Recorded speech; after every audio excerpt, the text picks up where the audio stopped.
Chapter 2. Open Book.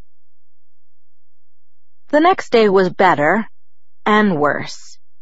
It was better because it wasn't raining yet, though the clouds were dense and opaque. It was easier because I knew what to expect of my day. Mike came to sit by me in English and walked me to my next class, with Chess Club Eric glaring at him all the while. That was flattering. People didn't look at me quite as much as they had yesterday. I sat with a big group at lunch that included Mike, Eric, Jessica, and several other people whose names and faces I now remembered. I began to feel like I was treading water instead of drowning in it. It was worse because I was tired. I still couldn't sleep with the wind echoing around the house. It was worse because Mr. Varner called on me in Trig when my hand wasn't raised and I had the wrong answer. It was miserable because I had to play volleyball, and the one time I didn't cringe out of the way of the ball, I hit my teammate in the head with it. And it was worse because Edward Cullen wasn't in school at all. All morning I was dreading lunch, fearing his bizarre glares. Part of me wanted to confront him and demand to know what his problem was. While I was lying sleepless in my bed, I even imagined what I would say, but I knew myself too well to think I would really have the guts to do it. I made the cowardly lion look like the Terminator.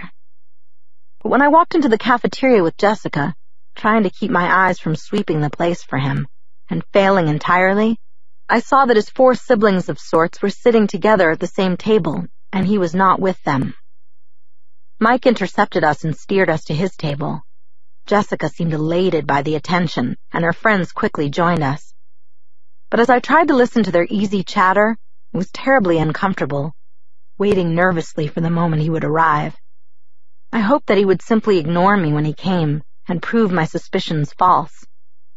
He didn't come, and as time passed I grew more and more tense. I walked to biology with more confidence when by the end of lunch he still hadn't showed. Mike, who was taking on the qualities of a golden retriever, walked faithfully by my side to class. I held my breath at the door, but Edward Cullen wasn't there either. I exhaled and went to my seat. Mike followed, talking about an upcoming trip to the beach. He lingered by my desk till the bell rang. Then he smiled at me wistfully and went to sit by a girl with braces and a bad perm. It looked like I was going to have to do something about Mike, and it wouldn't be easy. In a town like this, where everyone lived on top of everyone else, diplomacy was essential.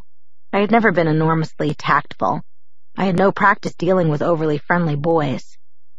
I was relieved that I had the desk to myself, that Edward was absent. I told myself that repeatedly, but I couldn't get rid of the nagging suspicion that I was the reason he wasn't there.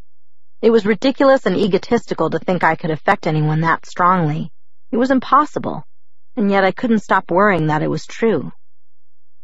When the school day was finally done, and the blush was fading out of my cheeks from the volleyball incident, I changed quickly back into my jeans and navy blue sweater.